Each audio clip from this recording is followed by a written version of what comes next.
ఓం శనైశ్చరాయ నమః. శ్రీ శనైశ్చర ద్వాదశ నామ స్తోత్రం. ఈ స్తోత్రం యొక్క గొప్పతనం ఏమిటంటే, ఈ 12 నామాలని ఎవరైతే భక్తి శ్రద్ధలతో పఠిస్తారో వారికి ఏ విధమైన పీడను కలిగించడని అభయమిచ్చాడు శనైశ్వరుడు.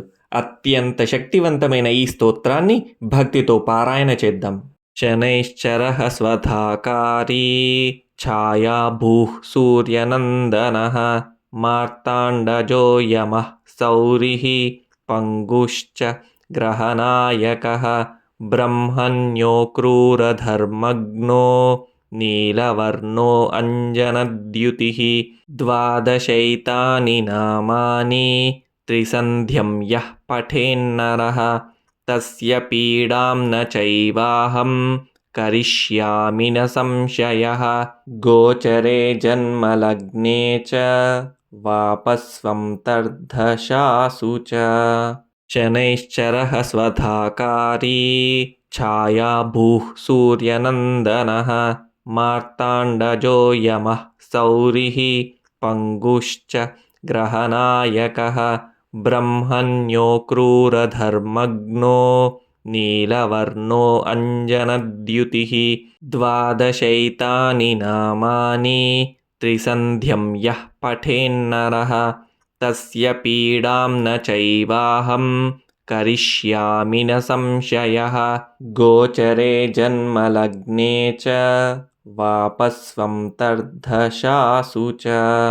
శనైశ్చరః స్వధాకారీ ఛాయాభూః సూర్యనందనః మార్తాండజో యమః సౌరిః పంగుశ్చ గ్రహనాయకః బ్రహ్మణ్యో క్రూరధర్మగ్నో నీలవర్ణో అంజనద్యుతిః ద్వాదశైతాని నామాని త్రిసంధ్యం యః పఠేన్నరః తస్య పీడాం న చైవాహం కరిష్యామి న సంశయః.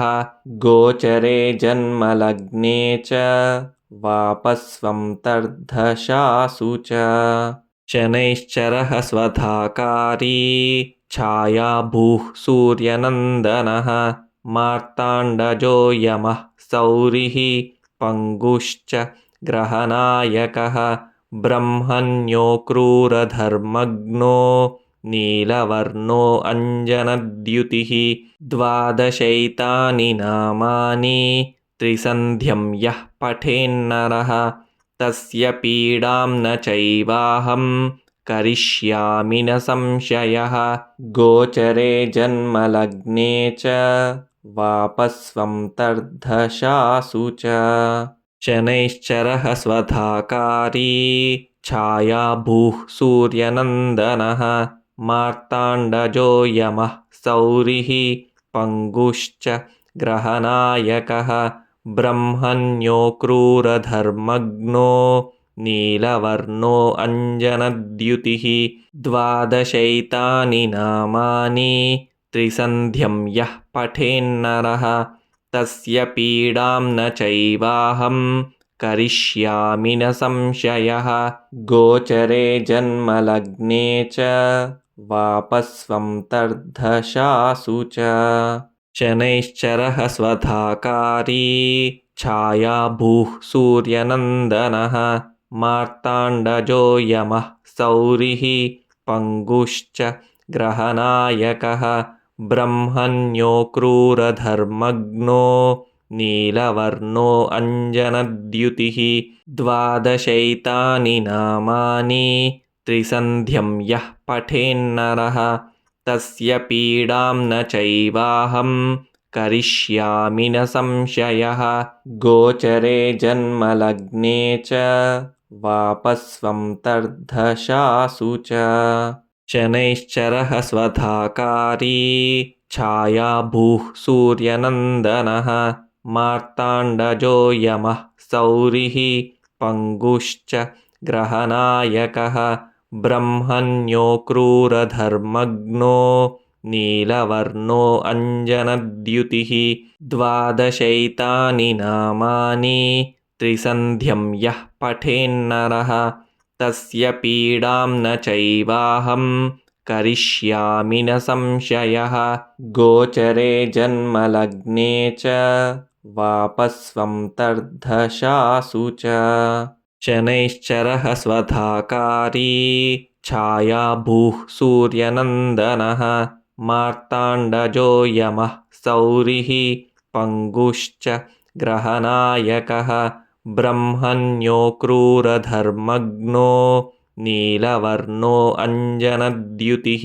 द्वादशैतानि नामानि त्रिसन्ध्यं यः पठेन्नरः तस्य पीडां न चैवाहं करिष्यामि न संशयः। गोचरे जन्मलग्ने च वापस्वन्तर्धशासु च। शनैश्चरः स्वधाकारी छायाभूः सूर्यनन्दनः। मार्ताण्डजो यमः सौरिः पङ्गुश्च ग्रहनायकः। ब्रह्मण्यो क्रूरधर्मग्नो नीलवर्णो अञ्जनद्युतिः। द्वादशैतानि नामानि त्रिसन्ध्यं यः पठेन्नरः तस्य पीडां न चैवाहं करिष्यामि न संशयः। गोचरे जन्मलग्ने च वापस्वन्तर्धशासु च। शनैश्चरः स्वधाकारी छायाभूः सूर्यनन्दनः। मार्ताण्डजो यमः सौरिः पङ्गुश्च ग्रहनायकः। ब्रह्मण्यो क्रूरधर्मग्नो नीलवर्णो अञ्जनद्युतिः। द्वादशैतानि नामानि त्रिसन्ध्यं यः पठेन्नरः तस्य पीडां न चैवाहं करिष्यामि न संशयः। गोचरे जन्मलग्ने च वापस्वन्तर्धशासु च। शनैश्चरः स्वधाकारी छायाभूः सूर्यनन्दनः। मार्ताण्डजो यमः सौरिः पङ्गुश्च ग्रहनायकः। ब्रह्मण्यो क्रूरधर्मग्नो नीलवर्णो अञ्जनद्युतिः। द्वादशैतानि नामानि त्रिसन्ध्यं यः पठेन्नरः तस्य पीडां न चैवाहं करिष्यामि न संशयः। गोचरे जन्मलग्ने च वापस्वन्तर्धशासु च। इति श्रीशनैश्चरद्वादशनामस्तोत्रं सम्पूर्णम्।